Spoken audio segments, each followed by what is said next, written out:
Jake Morrison stood on the bridge of his warship, looking at the secret message that had just arrived. The Admiral read it 3 times before he fully understood what it meant. Operation Fataway was starting today.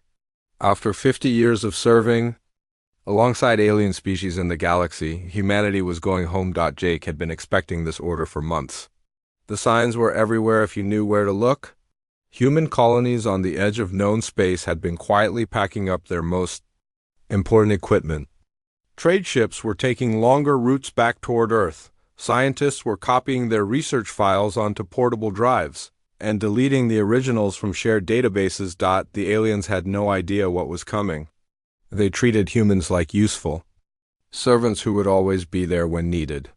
The Zephyrians, with their blue skin and superior attitudes, had spent decades voting down every human proposal in the Galactic Council. The Korthek, those massive lizard-like creatures, had been stealing human technology for years and claiming it was their own invention. The insect-like Vrel had been using human workers in their mines while paying them barely enough to survive. Jake walked to the communications station and opened a secure channel to his fleet commanders. 27 ships waited for his orders, all of them carrying human families from the frontier worlds. "This is Admiral Morrison," he said quietly. "Operation Fadeaway is now active. Begin Phase 1 immediately." Across the galaxy, similar messages were being sent. Captain Ryan Bell received his orders while docked at Kepler Station, a massive trading post that serviced 12 different species. His cargo ship New Denver was supposed to deliver rare metals to the Zephyrian homeworld next week. Instead, he would be loading up human families and their belongings for the journey back to Earth. Ryan had been running cargo between human and alien worlds for 15 years. He had watched the aliens treat his people like second-class citizens while depending on human expertise for everything from ship maintenance to medical care. The Zephyrians could build beautiful cities, but they could not fix a broken power generator. The Korthek had powerful weapons, but their computers crashed constantly without human programmers to maintain them. The plan had been years in the making. Human leaders had quietly contacted every human settlement, every research station, every mining operation, and every trading post. They had prepared detailed evacuation schedules and backup plans. Most importantly, they had done it all without the aliens noticing. Lisa Harper sat in her office on Nexus Prime, the capital world of the Galactic Council. As Earth's chief diplomat, she had attended thousands of meetings where alien representatives talked about humans like they were not in the room. She had smiled politely while they made decisions that hurt human interests. She had negotiated treaties that were barely worth the paper they were written on. Today would be her last day as a diplomat. Tomorrow she would board a transport ship and return to Earth like every other human in the galaxy. The aliens would wake up to find their most reliable partners gone without a trace. Lisa packed her personal items into a small bag. She left all her official documents and diplomatic credentials on her desk. The aliens could figure out what to do with them. She had spent too many years trying to make them understand that humans deserved equal treatment. Now they would learn the hard way what equality really meant. Dr. Amy Foster worked through the night in her laboratory on Kepler Station. She and her team had made a breakthrough in quantum tunnel technology 6 months ago. It was the kind of discovery that could change space travel forever. The aliens had been pressuring her to share the complete research data, promising that all species would benefit from the knowledge. Amy had been stalling for months, claiming that the research was not yet complete. In reality, she had been following orders from Earth to keep the technology secret until Operation Fataway began. Now she was systematically destroying every trace of her work that the aliens might be able to use. The quantum tunnel device itself was already packed in a cargo container marked as medical supplies. The computer files containing the research data were being transferred to encrypted storage devices that would leave with the last human transport. The laboratory equipment was being quietly shipped out as routine supply deliveries. Amy's assistant, Dr. Carl Johnson, helped her pack the most sensitive materials. Carl had been working on theoretical physics problems with alien scientists for 7 years. He had shared his knowledge freely, believing that scientific cooperation would lead to better relationships between species. The aliens had taken his ideas and published papers without giving him credit. The Vrel are going to be very upset when they find out what we took, Carl said as he sealed another container of research materials. They should have thought of that before they started treating us like unpaid lab assistants, Amy replied. Let them try to finish the quantum tunnel project without us. It will take them 50 years to figure out what we learned in 6 months. Captain Phil Stone commanded the defense station at Arcturus Base, where human and alien forces worked together to protect the major shipping lanes from pirates and raiders. Phil had been coordinating joint military operations for 12 years, and he knew better than anyone how much the aliens depended on human tactical expertise. The aliens had better individual weapons and stronger ships, but they could not work together effectively. The Zephyrians were too proud to take orders from other species. The Korthak were too aggressive to follow complex battle plans. The Vrel were too cautious to make quick decisions in combat. Only the humans could coordinate all these different forces into an effective fighting unit. Phil had been secretly copying military database information for months.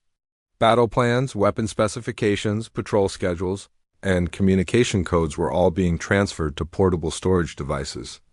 When the humans left, the aliens would find themselves unable to access their own military computers.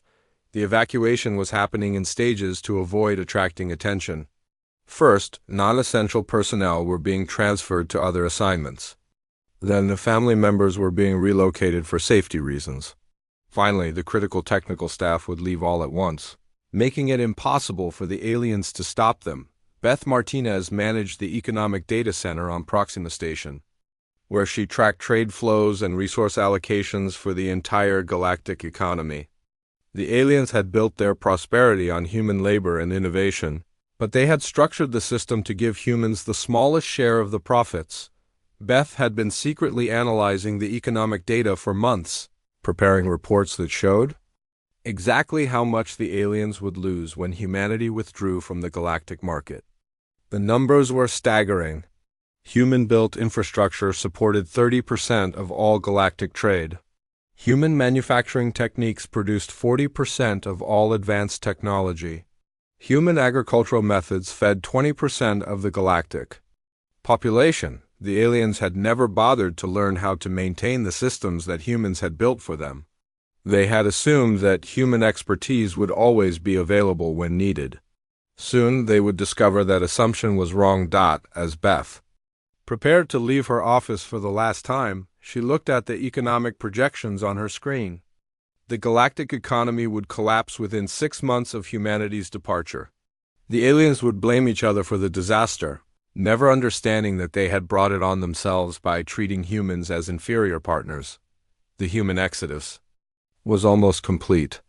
Across the galaxy, transport ships were making their final runs to collect the last human families from frontier settlements.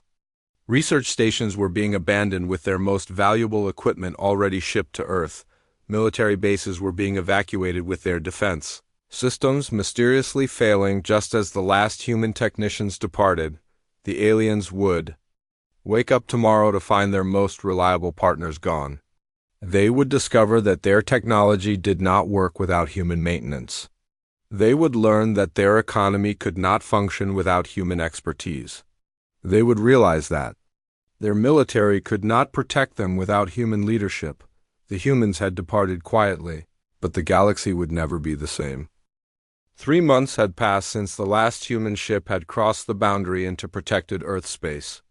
The first signs of trouble appeared on the rim worlds where humans had once maintained the essential infrastructure that kept 17 different colonies running smoothly. Senator Veltar of the Zephyrian Confederacy stood in the emergency session chamber of the Galactic Council, his blue skin darker than usual with stress. The reports coming in from across Zephyrian space were all the same. Power grids were failing. Water treatment plants had shut down. Communication networks were going dark one by one. The humans built these systems, Veltar said to the assembled delegates. They maintained them, they upgraded them. We never bothered to learn how they worked because we assumed the humans would always be there to fix them. The Korthic representative, a massive lizard-like creature named War Leader Thax, slammed his clawed fist on the table. The humans were supposed to serve us. They had contracts. They had obligations. How dare they abandon their duties? Their contracts expired 6 months ago, replied the Vrel delegate, her insect-like compound eyes reflecting the chamber lights. We kept delaying the renewal negotiations because we wanted to reduce their payments. Now they are gone and we have no legal way to bring them back. On Arcturus base, the defense station that had once protected 3 major shipping lanes, chaos was spreading. Commander Zektar, a Zephyrian military officer, stared at the tactical displays showing dozens of red warning signals. Pirate attacks had increased by 400% in just 3 months. The human commander, Phil Stone, had left behind detailed manuals and instruction guides, but they were written in human technical language that the aliens found difficult to understand. The tactical computer systems required constant adjustment and maintenance that only human engineers had known how to perform. Sir, we have another distress call from the merchant convoy in Sector 7, reported Lieutenant Vexal, a younger Zephyrian officer. The pirates are using human-built ships and human weapons. They seem to know exactly where our weak points are. Zektar realized with growing horror that the human military advisors had not just been helping to coordinate defenses. They had been the ones who designed the entire security system. Without their expertise, the aliens were trying to fight a war using equipment they did not fully understand. The economic crisis was even worse than the military problems. Beth Martinez had been right in her predictions. The galactic economy was collapsing faster than anyone had expected. On the trading world of Nexus Prime, alien merchants watched their businesses fail as supply chains broke down completely. Merchant Captain Velix of the Zephyrian Trade Guild had built his fortune on routes that depended on human-manufactured goods. Quantum processors, advanced medical equipment, and precision manufacturing tools had all come from human factories. Now those factories were silent, and the aliens had no way to replace their output. The humans made everything look so easy, Velix complained to his business partner, a Vrel named Kliktar. They would deliver exactly what we needed when we needed it at prices we could afford. We never asked how they did it because we thought it was simple. Kliktar's antennae twitched with anxiety. My sources tell me that the humans had been planning this withdrawal for years. They systematically removed their most skilled workers from our operations. They copied their technical knowledge and deleted the original files from our databases. They even took their garbage recycling systems. The breakdown of human-built systems was having cascading effects that the aliens had never anticipated.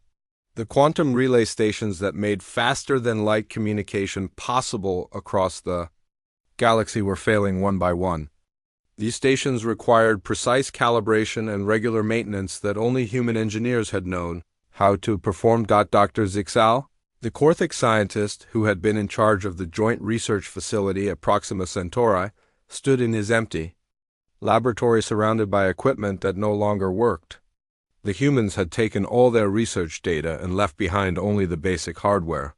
Without the human theoretical knowledge and practical expertise, the alien scientists could not even turn on their most advanced instruments. We spent decades treating human scientists as assistants, Dr. Zixal said to his colleague, Dr. Yeltar. We published papers using their ideas and gave them minimal credit. We assumed that their contributions were not very important because they came from such a primitive species. Dr. Yeltar, a Vrel researcher, examined the quantum tunnel device that Dr. Amy Foster had been working on. The hardware was still there, but it was completely useless without the software and theoretical knowledge that the humans had taken with them. The humans were not just assistants, Dr. Yeltar realized. They were the ones doing the actual work. We were just taking credit for their discoveries. No wonder they left us with nothing. The communication breakdown was causing political chaos across the galaxy. The Zephyrian Confederacy was having trouble coordinating with its member worlds because the relay stations were failing. The Korthic Empire was losing contact with its military fleets. The Vrel collective was fragmenting as individual hive minds lost their connection to the central authority on the Korthak homeworld. Emperor Thrakel called an emergency meeting of his war council. The reports from across the empire were all the same. Military bases were losing power, weapon systems were malfunctioning. Starships were breaking down in space because their human-built components could not be repaired. How did we become so dependent on the humans without realizing it? Emperor Thrakel demanded. We have the most powerful military in the galaxy. We have energy weapons that can destroy entire planets. How can we be helpless without a species that we considered inferior? War leader Grakul, the Emperor's chief military advisor, had been studying the situation for weeks. The humans were always willing to do the boring work that we did not want to do. They maintained our computers, repaired our engines, and coordinated our supply lines. We focused on the weapons and the fighting, but we ignored the foundation that made everything possible.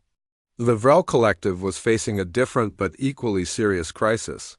Their entire society was built on shared knowledge and collective decision-making, but the communication systems that connected their hive minds were breaking down. Individual Vrel communities were being forced to make decisions on their own for the first time in centuries. Queen Yixal of the Central Hive called an emergency gathering of all available Vrel leaders. The humans built the networks that allowed us to function as a unified collective. Without those networks, we are just individual hive minds with no way to coordinate our actions.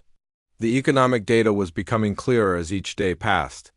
The galactic economy had been built on human expertise and innovation, but the profits had been distributed according to political power and military strength. The humans had been doing most of the work while receiving the smallest share of the benefits. Economist Velter of the Galactic Trade Commission had been analyzing the economic impact of the human withdrawal. His calculations showed that the aliens had been systematically undervaluing human contributions for decades. The humans had been providing services worth trillions of credits while receiving payment worth only millions. We treated the humans like a natural resource that would always be available, Velter reported to the Emergency Economic Council. We never considered that they might choose to leave. We never thought about what we would do without them. The transportation networks that connected the galaxy were grinding to a halt. Human-built cargo ships had been carrying 60% of all interstellar trade. Human pilots had been navigating the most dangerous routes. Human logistics experts had been coordinating the movement of goods across thousands of star systems. Captain Kixal of the Zephyrian merchant fleet had been trying to maintain his regular shipping routes, but his ships kept breaking down. The human engineers who had maintained his fleet were gone, and no alien technicians knew how to repair the complex systems that kept the ships running. We always complained that the humans charged too much for their services, Captain Kixal said to his crew. Now we would pay 10 times their old prices just to get our ships working again. The aliens were beginning to understand that they had made a terrible mistake. They had treated humanity as servants instead of partners. They had taken human expertise for granted while giving humans minimal respect and compensation. Now they were learning what the galaxy looked like without human participation. The humans had departed quietly, but the consequences of their absence were becoming louder every day. President Kevin Parker sat in his office on Earth, looking at the formal diplomatic message that had arrived that morning. The Galactic Council was requesting a meeting to discuss what they called mutually beneficial arrangements. Kevin read the message twice, then deleted it without responding. The aliens were finally ready to talk, but they still did not understand the situation. They thought they could negotiate from a position of strength, offering small concessions in exchange for human services. They had no idea that humanity no longer needed anything the aliens could provide. 6 months had passed since the human exodus, and the reports from galactic space were getting worse every day. The alien civilizations were collapsing faster than anyone had expected. Economic systems were failing. Military forces were unable to maintain order. Scientific research had ground to a complete halt. At the edge of human space, Admiral Susan Clark commanded the defense fleet from her flagship, the battlecruiser Defiant. 3 different alien delegations had requested permission to enter human territory in the past week. All of them claimed to be carrying important diplomatic messages that required immediate attention. "Admiral, we have another Zephyrian ship requesting entry," reported Commander Jack Wilson from the communications station. "They say they have urgent proposals from the Galactic Council." Susan looked at the tactical display showing the alien ship holding position just outside the defense perimeter. "Standard response, Commander. Tell them we are not accepting diplomatic visitors at this time. If they have proposals, they can transmit them through normal channels." The alien ship lingered for several hours before finally turning away. It was the same pattern every time.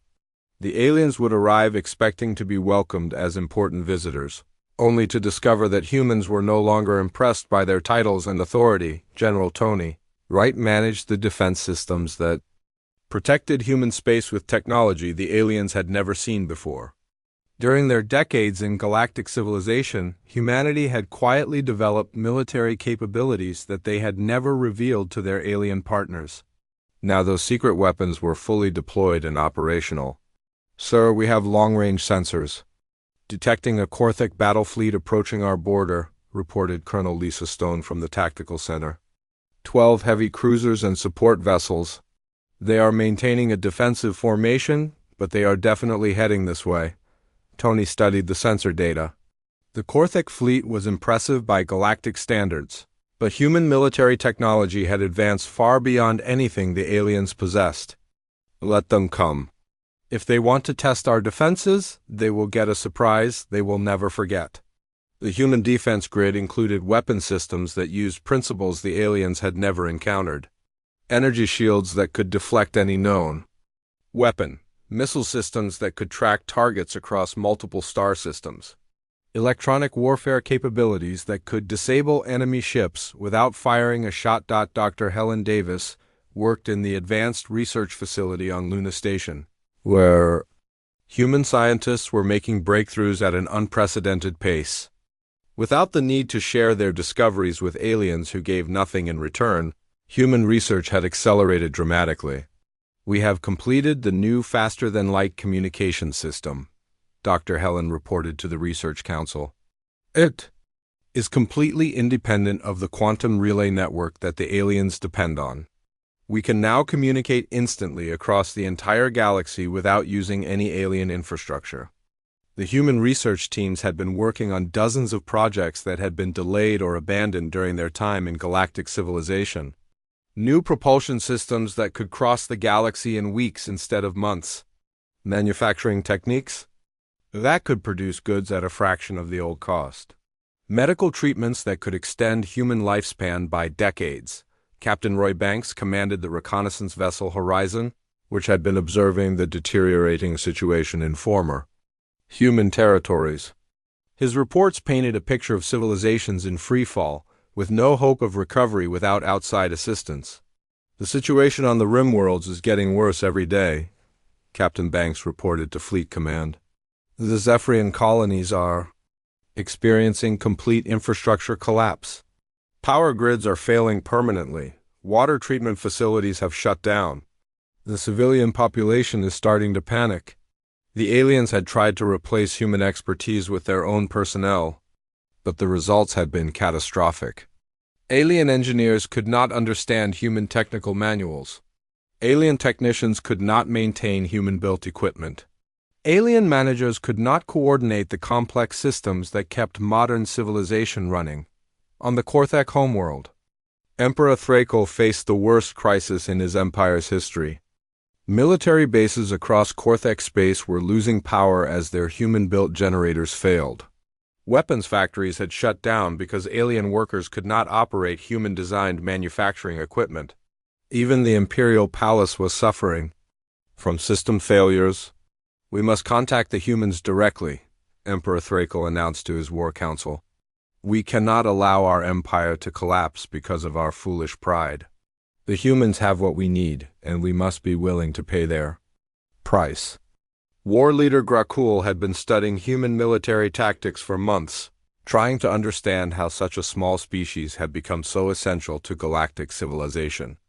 The humans never tried to dominate us through military force. They made themselves indispensable through competence and reliability. Now we need them more than they need us. The Vrel Collective was facing an even more serious crisis. Their entire society was built on shared knowledge and collective decision-making, but the communication networks that connected their hive minds had completely broken down. Individual Vrel communities were now isolated and unable to coordinate their actions. Queen Yixal of the Central Hive had lost contact with most of her subordinate hives. The few communities that still maintained communication were reporting widespread system failures and social chaos.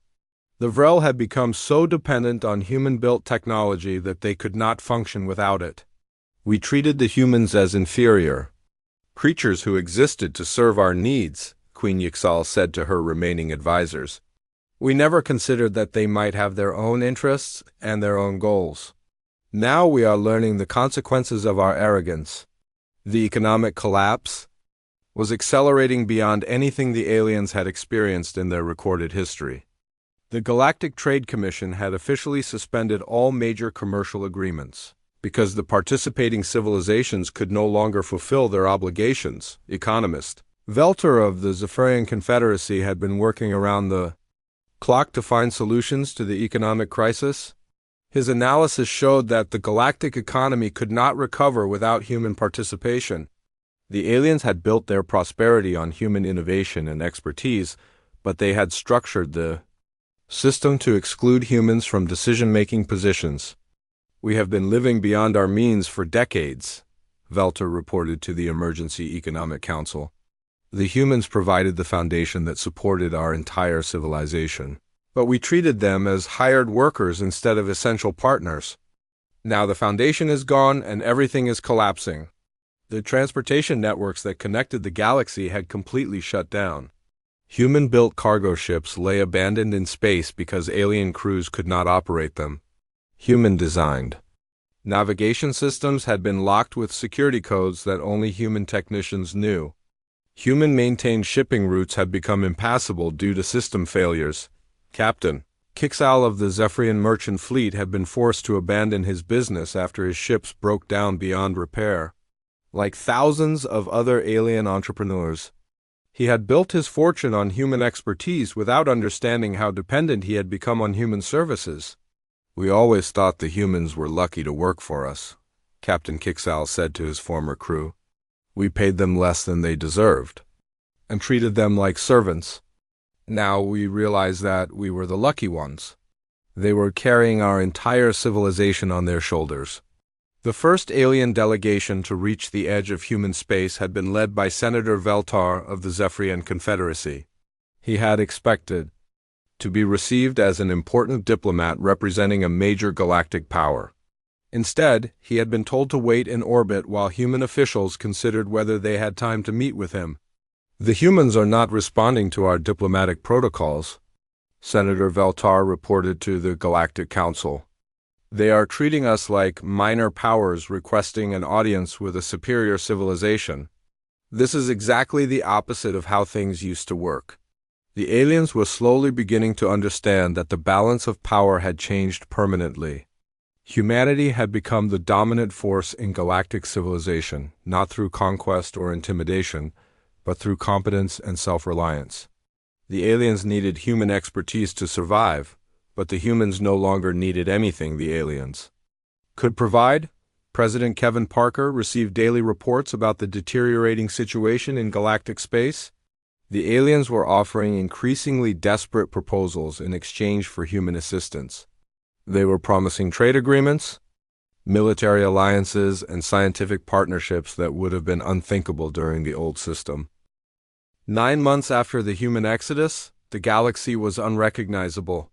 Captain Roy Banks piloted his reconnaissance ship Horizon through what had once been the prosperous Zephyrian trade sector. Now it was a graveyard of abandoned space stations and drifting cargo ships. The aliens had finally learned the true cost of their arrogance. Sending status report to Fleet Command, Captain Banks said to his communications officer, Lieutenant Karen White. The Zephyrian colonies in this sector are completely dark. No power signatures, no communication signals, no signs of organized civilization. It looks like the population has been evacuated to the homeworld. The Zephyrian Confederacy had been the most vocal critics of human equality during the old galactic system. They had consistently voted against human proposals and had openly stated that humans were too primitive to deserve equal representation. Now their advanced civilization was collapsing into chaos on Earth. Senator Frank Miller analyzed the intelligence reports that arrived daily from across the galaxy. As humanity's former representative to the Galactic Trade Commission, Frank understood better than anyone how completely the alien economies had depended on human expertise. The numbers are staggering, Frank reported to the cabinet meeting. Galactic trade volume has dropped by 80%. Industrial production is down by 60%. 3 major civilizations are experiencing complete economic collapse. The aliens built their prosperity on our labor, and now they are paying the price. The reports painted a picture of civilizations in freefall. The Korthic Empire had lost contact with half of its member worlds because the communication networks had failed. The Vrel Collective had fragmented into dozens of isolated hive minds that could no longer coordinate their actions. Even the mighty Zephyrian Confederacy was struggling to maintain basic services on its core worlds. Dr. Julie White led the team of analysts who studied the alien requests for assistance that arrived every day. The messages were becoming increasingly desperate as the aliens realized that their situation was hopeless without human help. The same species that had once dismissed human contributions as primitive were now begging for access to human technology. They are offering us everything, Dr. White reported to the Research Council. Full membership in the Galactic Council with voting rights equal to the major powers. Exclusive trade agreements that would give us access to their most valuable resources.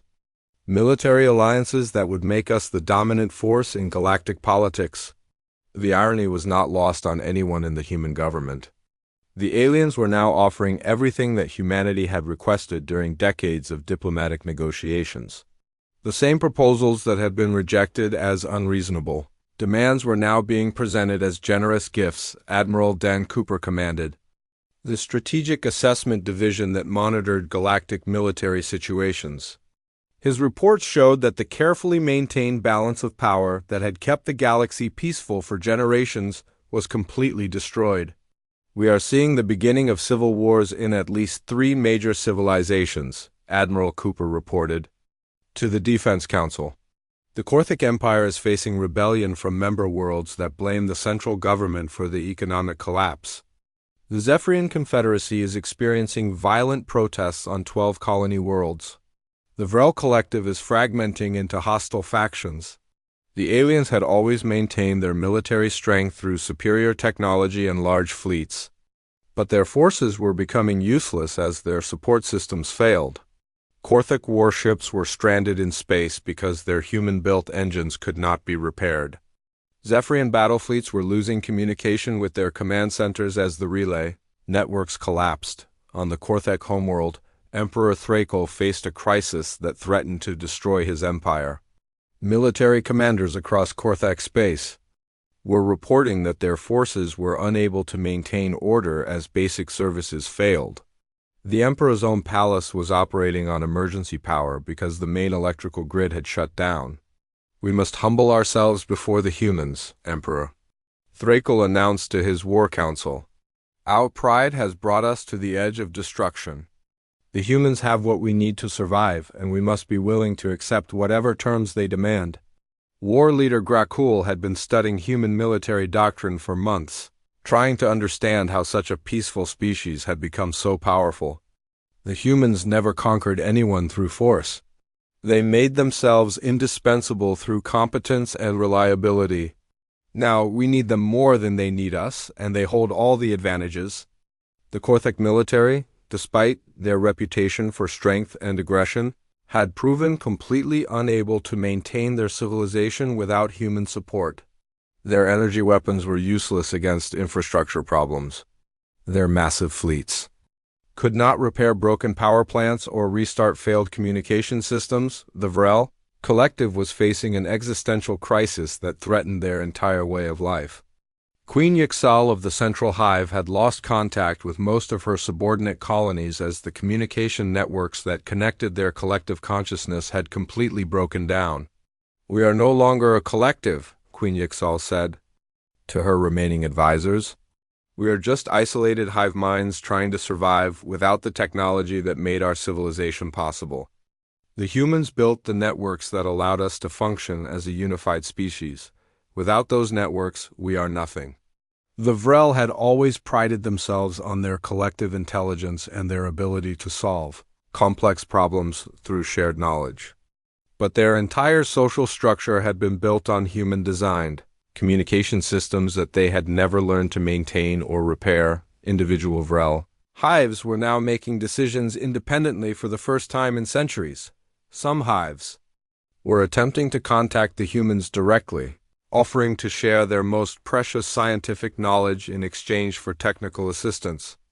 Other hives were preparing for war against their former collective partners. The economic data showed that the galactic economy was in complete collapse. The Galactic Trade Commission had officially dissolved because its member civilizations could no longer fulfill their basic obligations. Currency values had crashed as governments lost the ability to back their monetary systems. Economist Velter of the Zephyrian Confederacy had been working desperately to find solutions to the economic crisis. His analysis showed that the aliens had been living in a fantasy world where they believed their superior technology and military power made them naturally dominant over humans. "We never understood that the humans were subsidizing our entire civilization," Velter reported to the Emergency Economic Council. "They were providing services worth trillions of credits while accepting payment worth only billions. They were essentially paying us to let them work for us." The transportation networks that had connected the galaxy for generations had completely shut down. Human-built cargo ships were abandoned in space because alien crews could not operate them. Human-designed space stations were going dark as their power systems failed. Human-maintained shipping routes had become impassable hazards. Captain Kixal of the former Zephyrian merchant fleet had been forced to sell his remaining assets to buy passage back to his homeworld. His shipping business, which had employed thousands of aliens across multiple star systems, had collapsed within months of the human departure. "We treated the humans like servants who should be grateful for any work we gave them," Captain Kixal said to his former business partners.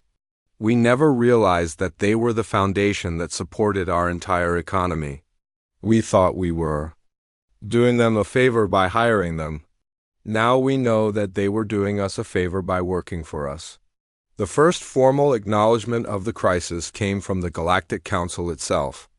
The remaining member civilizations voted to officially dissolve the council because they could no longer maintain the infrastructure necessary to support galactic government. Senator Veltar of the Zephyrian Confederacy had been one of the most vocal opponents of human equality during the old system. Now he was forced to announce the end of the galactic civilization that his people had helped to build. "The Galactic Council is officially dissolved," Senator Veltar announced to the nearly empty chamber. "We can no longer fulfill our obligations to maintain peace and prosperity across the galaxy. Each member civilization must now seek its own path to survival." The aliens were finally beginning to understand that they had destroyed their own civilization through their treatment of humanity. They had built their prosperity on human expertise while denying humans the respect and compensation they deserved. Now they were learning that competence and reliability were more valuable than military power or technological superiority. President Kevin Parker received daily reports about the complete collapse of galactic civilization. The aliens were offering increasingly desperate proposals in exchange for human assistance, but they still did not understand the fundamental change that had occurred. "They think they can go back to the old system with minor modifications," President Parker said to his cabinet. "They do not realize that the old system is gone forever. When we return to the galaxy, it will be as the dominant power, not as junior partners." 1 year after the human exodus, President Kevin Parker stood before the assembled leaders of humanity's greatest achievement. Earth had become the center of a fully independent, technologically advanced civilization that no longer needed the approval or assistance of any alien species. The choice before them was simple but profound: remain in isolation or return to the galaxy on their own terms. We have received over 3,000 formal requests for assistance in the past month, President Parker announced to the cabinet. Every major alien civilization has offered us deals that would have been unthinkable during the old system. They are desperate, and they finally understand what they have lost. The transformation of human civilization during their year of isolation had been remarkable. Without the need to share their discoveries with species that gave nothing in return, human scientists had achieved breakthroughs that would have taken decades under the old galactic system. Human engineers had developed technologies that made them the most advanced civilization in known space. Admiral Susan Clark presented the military assessment to the assembled leaders. Her analysis showed that human forces now possess technological advantages that would make them the dominant power in any galactic conflict. The question was whether humanity wanted to use that power to rule over the species that had once treated them as inferiors. Our defense capabilities are now 50 years ahead of anything the aliens possess, Admiral Clark reported. Our ships are faster, our weapons are more powerful, and our defensive systems are impenetrable by galactic standards. If we choose to return to galactic space, no alien force could challenge our authority. The military technologies that humanity had kept secret during their decades of galactic citizenship were now fully deployed and operational. Energy shields that could deflect any known weapon, faster than light engines that could cross the galaxy in days instead of months, communication systems that operated independently of any alien infrastructure. Dr. Helen Davis argued for a different approach than simple military dominance. As director of the Terran Research Consortium, she had overseen the scientific advances that had accelerated exponentially since humanity's withdrawal from galactic civilization. We have the power to conquer the galaxy, Dr. Helen said to the assembly. But conquest was never what we wanted.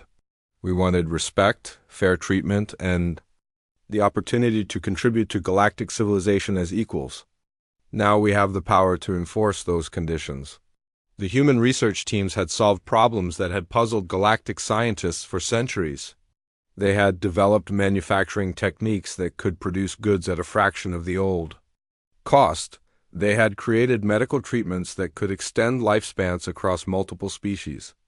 They had designed agricultural systems that could feed entire civilizations. Captain Roy Banks brought the latest intelligence reports from his reconnaissance missions across the former galactic territories. The situation had stabilized at a very low level, with most alien civilizations barely maintaining basic survival needs. The collapse had been complete, but it had also been educational. The aliens are learning to cooperate with each other out of necessity, Captain Banks reported. The Zephyrians and Korthak have formed an alliance to share resources and technical knowledge. The Vrel are working together despite their communication problems. They are discovering that survival requires the kind of cooperation that humans always practiced. The irony was not lost on anyone in the human government. The aliens were finally learning the lessons that humanity had tried to teach them for decades. They were discovering that cooperation was more valuable than competition, that sharing knowledge led to better results than hoarding secrets, and that treating partners with respect produced better outcomes than exploitation. The first formal delegation from the reformed alien governments had arrived at the edge of human space 3 days ago. Unlike the desperate individual appeals of previous months, this was a coordinated effort by the surviving alien civilizations to establish new relationships with humanity. General Tony Wright had been monitoring the alien delegation from his command post at the defense perimeter. The aliens had learned to follow human protocols and wait for permission before entering human territory. They had also learned to approach as supplicants rather than as equals demanding audience. The delegation includes representatives from all the major surviving alien governments, General Wright reported. They are requesting formal negotiations for what they call a new galactic compact. They want to establish relationships based on equality and mutual respect. The proposal that the aliens had transmitted was remarkably different from anything they had offered during the old galactic system. They were requesting human leadership in rebuilding galactic civilization. They were offering to share their most advanced technologies in exchange for human expertise. They were proposing a system where humans would have the dominant voice in all major decisions. Senator Frank Miller had been analyzing the alien proposals for days. As humanity's former representative to the Galactic Trade Commission, he understood the significance of what the aliens were offering. They were essentially surrendering their former positions of superiority and asking to be accepted as junior partners in a human-led galactic system. They are offering us everything we ever asked for and more, Senator Miller reported to the cabinet. Full voting rights in all galactic decisions. Equal access to all alien technologies and resources. Preferential treatment in all trade agreements.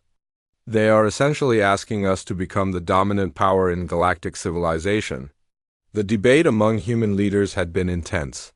Some argued that humanity should remain in isolation, enjoying their technological superiority without the complications of dealing with alien species.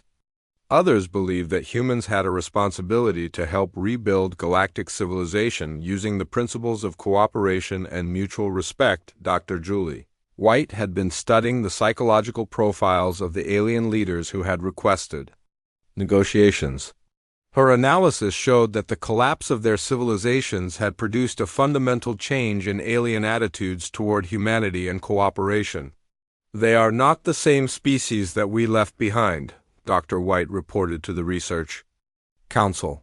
The crisis has forced them to abandon their old assumptions about superiority and dominance. They have learned that competence and reliability are more valuable than military power or political authority. The aliens had discovered that their survival depended on the same principles that humans had always advocated: cooperation, mutual respect, and shared responsibility. They had learned these lessons through the harsh experience of watching their civilizations collapse without human support. President Parker had been meeting privately with key advisors to discuss the fundamental question that faced humanity.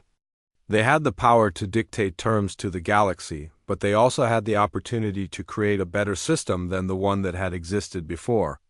"We can return as conquerors and rulers," President Parker said to his inner circle. "Or we can return as partners and leaders. The aliens are offering us dominance, but what we always wanted was equality. Now we have the power to enforce true equality for the first time." The final decision came down to a simple truth about human nature. Humanity had never wanted to be rulers or conquerors. They had only wanted to be treated with the respect they deserved. Now, with the balance of power permanently shifted in their favor, they could return to the galaxy as partners rather than subordinates. The vote was unanimous. Humanity would return to galactic civilization, but not as the exploited junior partners they had been before. They would return as the dominant force in a new galactic order based on cooperation, mutual respect, and shared responsibility. Admiral Clark received orders to escort the alien delegation to Earth for formal negotiations. The discussions would establish the framework for a new galactic government with humanity in the leadership role. The aliens would be treated fairly, but they would never again be allowed to exploit or dominate other species. "Prepare the escort fleet," Admiral Clark ordered her staff. "We are going to rebuild galactic civilization, but we are going to do it the right way this time. The aliens will be our partners, but they will be junior partners who have earned their positions through cooperation rather than conquest." The communication networks that would connect the new galactic civilization would be built and controlled by humans. The economic systems that would govern trade and development would be designed according to human principles of fairness and mutual benefit. The military forces that would maintain peace would be led by human commanders who understood the value of cooperation. Captain Banks prepared his ship for the journey that would mark humanity's return to galactic space. This time, humans would not be seeking permission to participate in galactic civilization. They would be leading the effort to create a better version of galactic society. Set course for the old galactic capital, Captain Banks ordered his crew. We are going home, but we are going home as the leaders of a new galaxy. The aliens have learned that competence and cooperation are more valuable than pride and domination. Dr. Helen looked forward to the scientific cooperation that would be possible under the new system.